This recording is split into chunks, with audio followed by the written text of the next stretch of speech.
कुछ लोगों ने पूछा है कि कैसे हम भगवान से खुद को कनेक्ट करें, उनकी भक्ति करें, कैसे प्रार्थना करें। क्या भगवान की भक्ति करने के लिए घर छोड़ना ज़रूरी है या फिर सारा दिन बैठ के भजन ध्यान करना ज़रूरी है।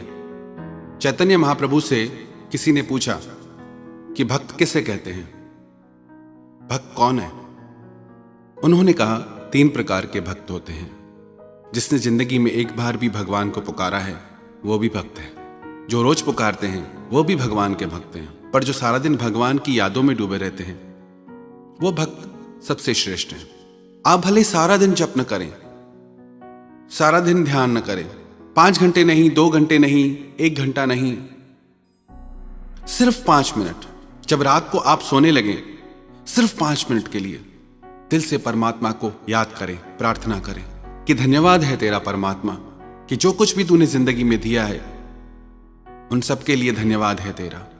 और जब सुबह उठें, सिर्फ 5 मिनट के लिए भगवान को दिल से धन्यवाद दें कि तूने फिर से एक नया दिन दिया मेरी जिंदगी में, फिर से मौका दिया कि मैं कुछ कर सकूं अपने जीवन में। कितनी गलतियां होती हैं हमसे जीवन में, मैं रोज गुनाह करता हूं, वो रोज बख्श देता है। मैं आदत से मजबूर हूं और वो रहमत से मशहूर है। हृदय से 5 मिनट की प्रार्थना भी आपके भीतर एक नई शक्ति भर देगी, आपके भीतर जीतने की एक नई ताकत आ जाएगी, दुखों से लड़ने की आपको नई ऊर्जा मिलेगी। एक बार भगवान से नारद ने पूछा कि आपका सबसे बड़ा भक्त कौन है। उसे लगा मैं सारा दिन नारायण नारायण करता हूं तो मुझसे बड़ा भक्त कौन होगा। भगवान उससे बोले कि एक किसान है, धरती पे रहता है, वो मेरा सबसे बड़ा भक्त है। नारद को सुन के आश्चर्य हुआ कि मुझसे बड़ा भक्त कौन हो सकता है। उसने सोचा जाके देखता हूं। जब उसने उस किसान की दिनचर्या देखी, सुबह को 1 माला भगवान के नाम की जप के अपने खेतों में काम करने चला जाता था। खेतों से लौटकर रात को अपने घर आकर सोते समय भगवान के नाम की फिर 1 माला जपता था और सारा दिन कोई जप तप नहीं करता था। ईमानदारी से अपना जीवन जीता था, अपने माता पिता की सेवा करता था, अपनी पत्नी अपने बच्चों का लालन पालन करता था, किसी का दिल नहीं दुखाता था। तो नारद को आश्चर्य हुआ कि ये कैसे सबसे बड़ा भक्त हो सकता है। वो फिर भगवान के पास आया और भगवान से आके उसने सारी बात कही कि वो तो सिर्फ 1 माला जपता है और सारा दिन खेती करता है, वो आपका सबसे बड़ा भक्त कैसे हो सकता है। भगवान बोले चाहे वो 1 माला करता है, पर उस 1 माला में वो एक क्षण के लिए भी दुनिया का विचार नहीं करता, दुनिया की बातें नहीं सोचता और अपने कर्तव्य में पूरा है। यदि हम भी सिर्फ 5 मिनट के लिए भगवान को हृदय से पुकारें, हृदय से पुकार करें, तो उस 5 मिनट की प्रार्थना का असर सारा दिन हमारे जीवन पे रहेगा। पर याद रखना, उन 5 मिनट में 1 सेकंड के लिए भी दुनिया की बातों का ख्याल न करें, दुनिया की तरफ ध्यान न जाए। वो पूरे 5 मिनट परमात्मा को ईमानदारी से समर्पित करें। आपका जो अभी जीवन है उसको आप नोटिस करिए, ध्यान दीजिए और थोड़े दिन सिर्फ ये 5 मिनट भगवान को अपनी जिंदगी के दीजिए। फिर आप खुद इस बात को अनुभव कर पाएंगे, जान पाएंगे कि आपकी जिंदगी में कैसे बदलाव आए हैं। जो शक्ति, जो ऊर्जा आपको मिलेगी उसे आप खुद अनुभव करेंगे। ऐसा नहीं कि प्रार्थना करने के लिए कोई धार्मिक होना जरूरी है। प्राणी मात्र, मनुष्य मात्र अगर परमात्मा को 5 मिनट के लिए भी धन्यवाद देना, अरे हमारी तो इतनी ताकत भी नहीं कि खुद से सांस भी ले सके, वो सब परमात्मा ने ऐसी सुविधा कर दी। हमारी ताकत नहीं कि धरती में से हम अपने खाने के लिए अन्न पैदा कर सके। हम सिर्फ बीज बोते हैं, पर उसमें फल और फूल वो कुदरत, वो परमात्मा की शक्ति से प्रकट होते हैं। हमारे जीवन में भी ऐसे ही खुशियों के फूल प्रकट हो जाएंगे अगर उसमें प्रार्थना का बीज पड़ जाए तो। एक गांव में 3 भोले भाले साधु है, वो तीनों परमात्मा को प्रार्थना करते थे। उनकी भावना का, उनकी प्रार्थना का ऐसा असर हुआ पूरे गांव पे कि उनके पास भीड़ आने लगी। तो जो गांव का पादरी था उससे बड़ा अचरज हुआ कि कौन 3 साधु आए हैं। वो उनके पास गया, उससे लगा कि लगता है कि कोई बहुत बड़े विद्वान होंगे, पर उसने आके देखा कि वो तीनों तो बहुत सीधे साधे लग रहे थे, ज्यादा पढ़े लिखे भी नहीं थे।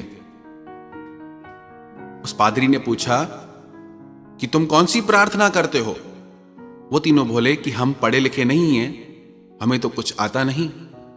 हम भगवान से एक ही बात कहते हैं कि भगवान, हम भी 3 और तुम भी 3 हो, और 3 शक्तियों के रूप में भी परमात्मा को हम जानते हैं, एक बनाने वाले, एक पालने वाले और एक उसको लय करने वाले। परमात्मा की 3 शक्तियां।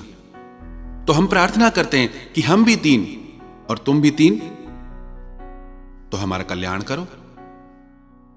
उसे लगा ये कैसे लोग हैं, ये कैसी प्रार्थना हुई कि हम भी 3 तुम भी 3, हमारा कल्याण करो। उस पादरी ने अपनी जो विधिवत लिखी हुई प्रार्थना थी सारी उनको सिखाई। एक बार सिखाई, उन्हें समझ नहीं आई। दूसरी बार सिखाई, उन्हें समझ नहीं आई। तीसरी बार सिखाई तो कुछ कुछ उन्हें समझ आई। ऐसे काफी देर तक सिखाने के बाद उसे लगा कि अब यह प्रार्थना सीख गए हैं। नदी के पार उसको जाना था।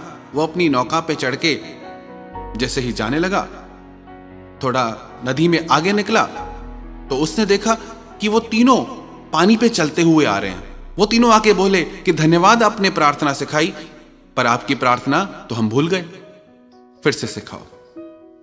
जब उसने देखा कि ये तीनों पानी पे चल रहे हैं, कैसा प्रभाव है इनका, तो उसे एहसास हुआ मेरी शब्दों में लिखी प्रार्थना से भी इनकी सीधी सादी प्रार्थना में ज्यादा असर है। कितनी देर करते हैं उससे ज्यादा इस बात का महत्व है कि हम कैसे करते हैं। बहुत ज्यादा चतुराई नहीं चाहिए कि बहुत ज्यादा हमको पढ़ना लिखना पड़े। सरल हृदय चाहिए। चतुराई चौपट करे, ज्ञानी गोता खाए, और भोले भाले भक्त को तो जल्दी प्रभु मिल जाए। तो यदि ईमानदारी से हम ये 5 मिनट प्रार्थना के अपने जीवन में जोड़ ले, तो विश्वास रखना आप अपनी जिंदगी को कई गुना बेहतर पाएंगे। आपको अपने जीवन में दिव्य ऊर्जा का अनुभव होगा। आपको लगेगा कि हां, कि भगवान है मेरे साथ हर बात में। बस आपको अपनी प्रार्थनाओं पे विश्वास जगाना होगा। If you worry, it means you don't pray. If you prayed, then why do you worry?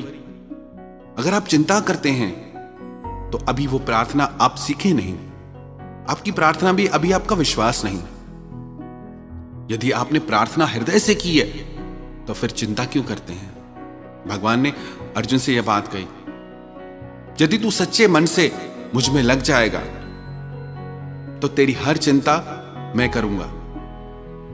योगक्षेमम वहाम्यम। तो यदि हम ये 5 मिनट, सिर्फ 5 मिनट परमात्मा को देंगे, तो ये 5 मिनट हमारी जिंदगी में चमत्कार कर सकते हैं।